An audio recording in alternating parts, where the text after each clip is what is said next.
ये कहानी है सूरजपुर गांव की, जो एक छोटा सा रहस्यमयी गांव था, जहां हर दिन सूरज की रोशनी के साथ जिंदगी चलती थी।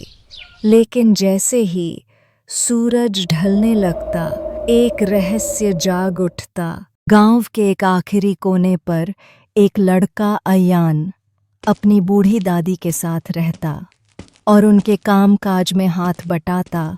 अयान बहुत समझदार और हिम्मत वाला था। गांव के बाहर एक रास्ता था जो सिर्फ सूर्यास्त के समय दिखाई देता। एक दिन शाम को खेलते समय अयान की नज़र उस रास्ते पर पड़ती है, मगर दादी फौरन से अयान को घर में ले आती है।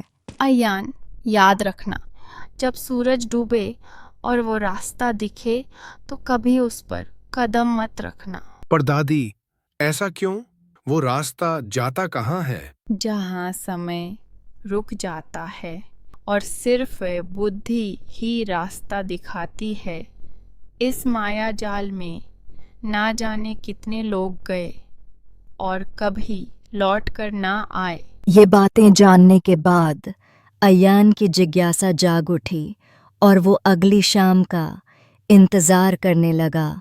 उस दिन अयान की जिज्ञासा डर से बड़ी थी। शाम ढलते ही फिर से वो रास्ता उजागर हुआ और अयान ने बिना कुछ सोचे उस रास्ते पर कदम रख दिया।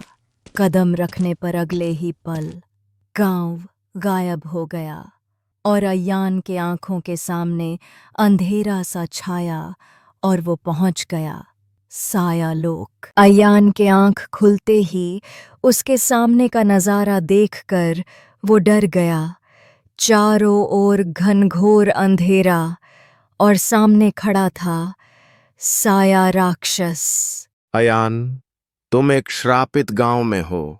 तुम चाहो तो अपने आप को और इस श्रापित गांव को आजाद कर सकते हो। तुम्हारे पास वापस जाने के लिए 3 पहेलियां हैं: गलत उत्तर और रास्ता हमेशा के लिए बंद। मैं इस गांव को श्राप से मुक्त करने के लिए हर पहेली का जवाब देने के लिए तैयार हूं। अगर ऐसी बात है तो तुम्हारी पहली पहेली है: जब वो आती है तो दौड़ती है, जब वो जाती है तो रेंगती है, सुबह दिखती है, शाम को छुप जाती है, पर खुद का कोई रंग नहीं होता। अब अयान घबराता है और सोच में पड़ जाता है और अपने आसपास देखने लगता है। तभी उसकी नज़र ज़मीन की ओर पड़ती है और एक अजीब चीज़ नोटिस करता है और फिर साया राक्षस की ओर देखकर कहता है, दिन में आती है तो तेजी से बनती है, जाती है तो धीरे धीरे गायब होती है, और जो अभी तुम्हारे और मेरे पैरों के नीचे नहीं है वो है परछाई। अयान के जवाब देते ही वो ज़मीन से एक लेवल और ऊपर चला जाता है और आसपास थोड़ी रोशनी बढ़ जाती है। काफी समझदार हो तुम। पहला पड़ाव पार करने में तुम सफल रहे। तुम्हारी अगली पहेली है: मेरी एक आंख है पर मैं देख नहीं सकती, मेरा एक पैर है पर मैं चल नहीं सकती, मेरे सिर पर एक टोपी है पर मैं सिर नहीं हूं, बताओ मैं कौन हूं?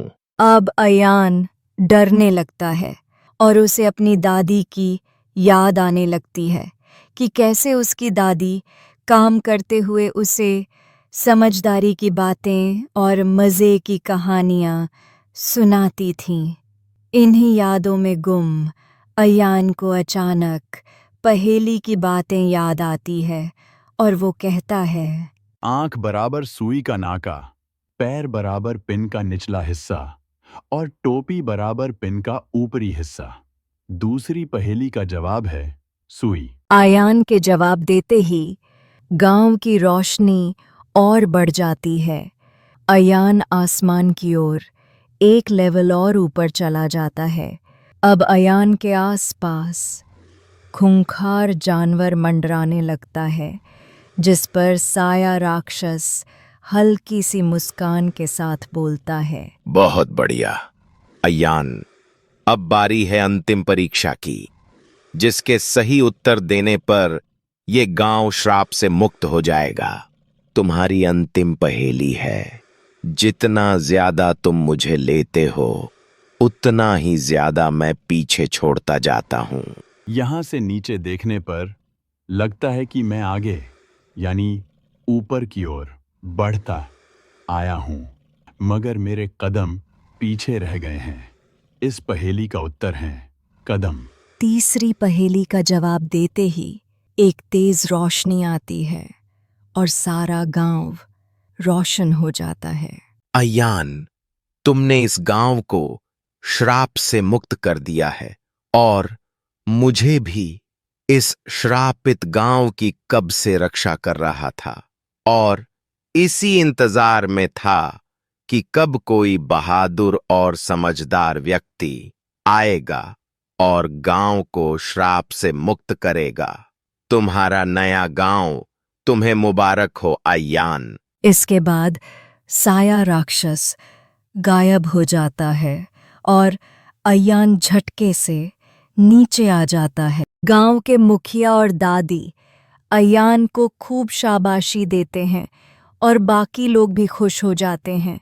अब सूरज की रोशनी दोनों गांव पर पड़ती है और दोनों गांव के लोग आपस में मिलकर हंसी खुशी रहने लगते हैं।